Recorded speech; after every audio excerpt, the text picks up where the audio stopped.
diabetes educator, lactation educator, and practicing yoga trainer since past 9 years. Today, we'll be talking all about breastfeeding and COVID-19. We all know COVID has created a lot of impact on a complete lifestyle. The amount of fear it has created that every age group is going through. Let's ease out some of the doubt for lactating mothers today. August 1st week stands as an awareness week for breastfeeding. This year, we would want to bring back the awareness of how important breastfeeding is and how it stands as a foundation for our life. Today, we will be covering 4 main topics. First, breastfeeding practices if you're a suspected or a confirmed COVID-19 lactating mother. Second, importance of skin-to-skin contacts in this current situation. Third, if you're a lactating mother, why you should opt for vaccination. Fourth, and the most important point, how can you keep yourself mentally stable and fit in this current situation where the fear is at its peak. Let's begin. If you find this video interesting, don't forget to share it to your family and friends and do subscribe to our channel. अगर आपको Covid है या आपको शक है कि आपको Covid है हो सकता है, आपको ब्रेस्ट फीडिंग कंटिन्यू रखना है। क्यों? क्योंकि ऐसे एविडेंस ना के बराबर है या ऐसे एविडेंस मिले नहीं हैं जिससे हम ये बोल सकें कि माँ के दूध से कोविड का इन्फेक्शन बच्चे को हुआ है। There is no evidence where we can say that due to mother's milk, the infection has been transmitted to the infant. That's why do continue your breastfeeding practices with your infant. अगर आपको COVID-19 है तो भी आप बच्चे को दूध पिला सकते हो। आपको सिर्फ इतना ध्यान देना है कि आप उसे जब पास ले तब आप अपनी रेस्पिरेटरी क्लेंजिंग या रेस्पिरेटरी हाइजीन का ध्यान रखें। इसमें क्या क्या आता है, बच्चे को अपने पास लेने से पहले आप अपने ऊपर एक पतला नया कपड़ा रख ले ताकि अगर आपके कपड़ों पे कोई इन्फेक्शन है तो वो बच्चे पे ना जाए। अपने हाथों को अच्छी तरीके से धो लीजिए जितना आप बच्चों के संपर्क में आ सकते हो। बच्चे को पास लेने से पहले अपने मुंह को भी एक बार धो लीजिएगा। अपनी नाक और अगर आपको कफ कंजेशन है तो आप अपनी नाक को भी साफ रख सकते हो। एक मास्क पहन लीजिए, ये कपड़े का भी मास्क हो सकता है या मेडिकल मास्क। ये सारे तरीके इस्तेमाल या ये सारे प्रिवेंशन लेके ही आप अपने बच्चे को अपने पास लीजिएगा। एक बार आपने ब्रेस्ट फीडिंग खत्म कर ली तो बच्चे को भी एक हल्के हाथ से साफ कर लीजिए और अपने आप को क्लीन रखिए ताकि आपको कोई और इन्फेक्शन ना हो अपने ब्रेस्ट के ओपनिंग में। अगर आप वीक हो बिकॉज ऑफ कोविड-19 इन्फेक्शन और बच्चे को अपने पास नहीं ले पा रहे हो तो आप एक अलग वर्टिकल ट्राई कर सकते हो which is called breast pumping. माँ का दूध हम पंप करके बच्चे को दे सकते हैं। आजकल ये पंपिंग मशीन्स काफी इजीली मिलती है और पंपिंग प्रोसेस भी काफी इजी है। एक बार आपने माँ का दूध पंप कर लिया या आपने अपना दूध पंप कर लिया, उसके बाद आप ये दूध आपके किसी भी फैमिली मेंबर को दे सकते हो। ये फैमिली मेंबर्स इस दूध को आसानी से बच्चे को पिला सकते हैं। बच्चे को पिलाने के लिए वो चम्मच या पलेड़े का इस्तेमाल कर सकते हैं। अगर आप ये दूध पंप करने के बाद रूम टेम्परेचर में बाहर रख रहे हो तो आप 4 घंटे के लिए रख सकते हो। अगर यही दूध आप अच्छे से साफ बॉटल में, स्टील की बॉटल में अगर आप फ्रिज में रख रहे हो तो आप 4 दिन के लिए रख सकते हो। और अगर आप इसे साफ बॉटल में स्टील के रेफ्रिजरेटर में रख रहे हो तो आप इसे 6 महीने तक रख सकते हो। जी हाँ, आप मदर्स मिल्क को 6 महीने के लिए प्रिजर्व कर सकते हो। बट अगर आपको 6 महीने तक नहीं सोचना है तो आप डेली पंप कर सकते हो और डेली बच्चे को दे सकते हो। अगर बच्चे का कोई दूध बच जाता है और माँ श्योर नहीं है कि नेक्स्ट टाइम वो पंप करेगी और इनफ मिल्क आएगा तो वो बचा हुआ दूध वो तुरंत फ्रीजर में रख सकते हैं। ध्यान रखें, आप इसे 4 घंटे के पहले फ्रीजर में रख दीजिए। अगर आप इसे फ्रीजर में रख रहे हो, फ्रिज में रख रहे हो तो आप इसे थोड़ी देर बाहर निकाल के रखें और फिर इसे नॉर्मल होने दें रूम टेम्परेचर पे और फिर बच्चे को दीजिए। इसे गर्म करने की कोई जरूरत नहीं है। Please do not heat your breast milk if it is kept in the refrigerator और इन द फ्रिज। अगर आप इसको फ्रीजर में रख रहे हो तो ये आइस फॉर्म हो जाएगा और इसे आपको कम से कम 2 से 3 घंटे पहले 2 घंटे पहले तो एटलीस्ट बाहर निकाल के रखना पड़ेगा। जब ये आप बाहर निकाल के रखोगे ये नॉर्मल टेम्परेचर पे आ जाएगा और पतला हो जाएगा। इसे आपको गर्म करने की जरूरत नहीं है। Do not microwave, do not heat up और boil the breast milk once it's pumped and removed out of refrigerator। जैसे मैंने कहा, ये दूध बच्चे को बहुत ही आसानी से चम्मच या पलड़े के जरिए पिला सकते हैं। अगर आप इससे भी ज्यादा वीक हो एंड आप हॉस्पिटलाइज्ड हो, third way of breast feeding is by connecting to breast milk bank near your area. आपके एरिया में ब्रेस्ट मिल्क बैंक है तो आप उन्हें कनेक्ट कर सकते हो एंड डेली सप्लाई के लिए रिक्वेस्ट कर सकते हो। अगर इनमें से कोई भी तरीका आपके काम ना आए, do consult a qualified lactation educator. वो आपको जरूर एक आसान तरीका बता सकेगी। आखिर हमें ब्रेस्ट फीडिंग क्यों कंटिन्यू रखना है? क्या ये रिस्क ज्यादा नहीं है कि बच्चे को इन्फेक्शन हो सकता है? जैसे मैंने अभी बताया कि ये एविडेंस मिले ही नहीं है जिससे हम ये कह सके कि माँ के दूध से बच्चे को इन्फेक्शन होता है या बच्चे को इन्फेक्शन पहुंच सकता है। जो ब्रेस्ट फीडिंग का बेनिफिट है, माँ के दूध से बच्चे को जो प्रोटेक्शन ऑलरेडी मिल रही है, वो इन्फेक्शन होने के चांसेस से बहुत बहुत ज्यादा है। इन्फेक्शन के चांसेस बहुत बहुत कम हैं। तो क्या आप अपने बच्चे को प्रोटेक्ट नहीं करना चाहोगे? जरूर करना चाहेंगे, क्योंकि माँ का मिल्क बच्चे को एक इम्यूनिटी देता है। जब बच्चा बहुत छोटा होता है, बच्चा अपनी इम्यूनिटी नहीं बना पाता। The kid is not capable to build its own immunity. That's why mother's milk stands a very important immune booster.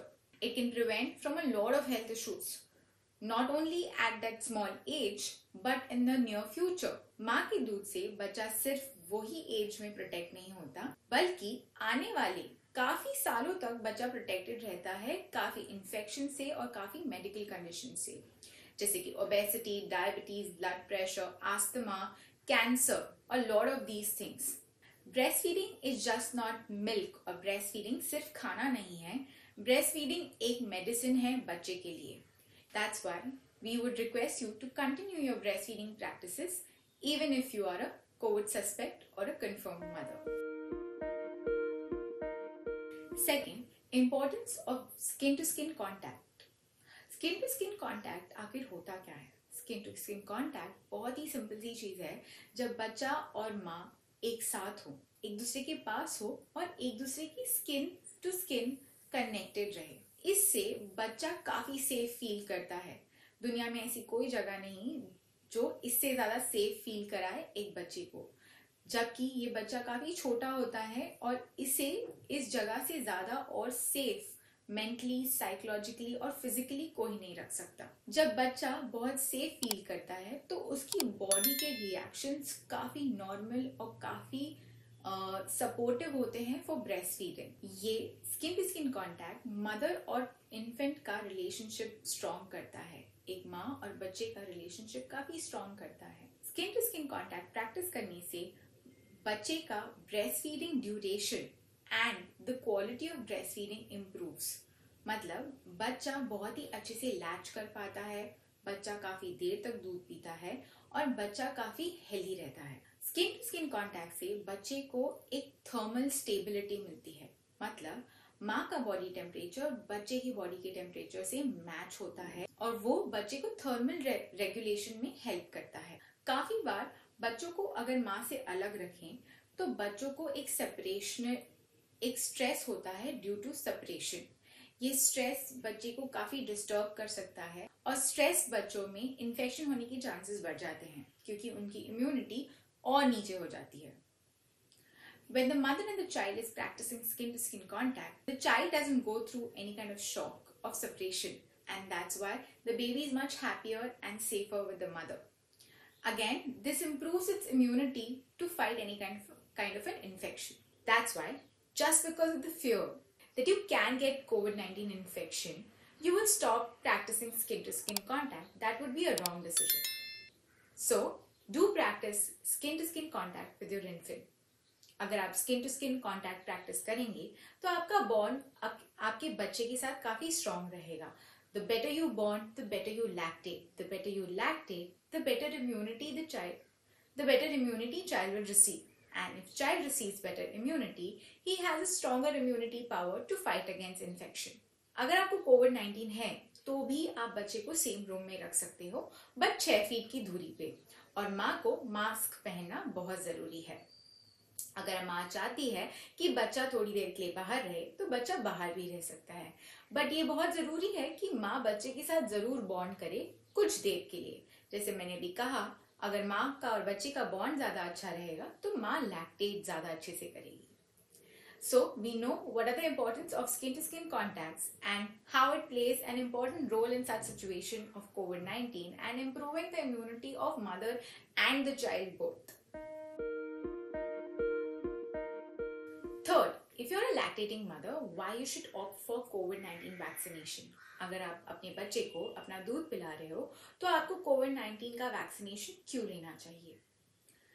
ये देखा गया है कि जब माँ वैक्सीनेशन लेती है तो माँ की बॉडी इम्यूनिटी बनाती है अगेंस्ट COVID-19 इन्फेक्शन। यही इम्यूनिटी माँ के दूध के जरिए बच्चे तक पहुंचता है। एक छोटा सा रिसर्च हुआ था जिसमें 131 पार्टिसिपेंट्स थे। इस रिसर्च में lactating mother, pregnant mother and regular females ने पार्टिसिपेट किया था। इन तीनों ही कैटेगरीज को वैक्सीनेशन मिला था। ये देखा गया कि वैक्सीनेशन लेने के बाद जो लैक्टेटिंग मदर्स थे उनके दूध में वही इम्यून सेल्स थे जो इम्यूनिटी सेल्स माँ की बॉडी प्रोड्यूस कर रही थी टू फाइट कोविड इन्फेक्शन, या कोविड इन्फेक्शन के अगेंस्ट जो इम्यून सेल्स बने थे। Imagine you are in a fear that your child will get COVID-19 infection and his life is at threat. What you would do is the best by taking vaccination, building your immunity and passing these cells to your infant. ये एक जरिया है आप अपने बच्चे को immunity दे सकते हो। Isn't that interesting? That's why if you are a breastfeeding mother, you should opt for COVID-19 vaccination. Fourth, आप ऐसे सिचुएशन में जहां पे माँ को सबसे ज्यादा फियर होता है कि उसके बच्चे को इन्फेक्शन हो जाएगा, ऐसे टाइम पे हमने देखा है हमारे प्रैक्टिस में कि माँ इतनी ज्यादा स्ट्रेस में होती है कि कहीं उसे इन्फेक्शन ना हो जाए, कि कहीं बच्चे को इन्फेक्शन ना हो जाए। ये अननेसेसरी स्ट्रेस की वजह से माँ को मिल्क प्रोडक्शन में डिफिकल्टी होती है, क्योंकि जब स्ट्रेस हार्मोन ज्यादा होते हैं तो मिल्क प्रोडक्शन कम हो जाता है। ऐसे में आपको अपने आप को खुश रखने के वेज देखने हैं। कोशिश कीजिए कि आप न्यूज से काफी दूर रहें। कोशिश कीजिए कि आप उन लोगों के साथ रहें जो आपको सपोर्ट करते हैं और आपकी कंडीशन को समझते हैं। अपनी फैमिली मेंबर से जितना हो सके अपने बारे में, अपनी कंडीशन के बारे में बात करें।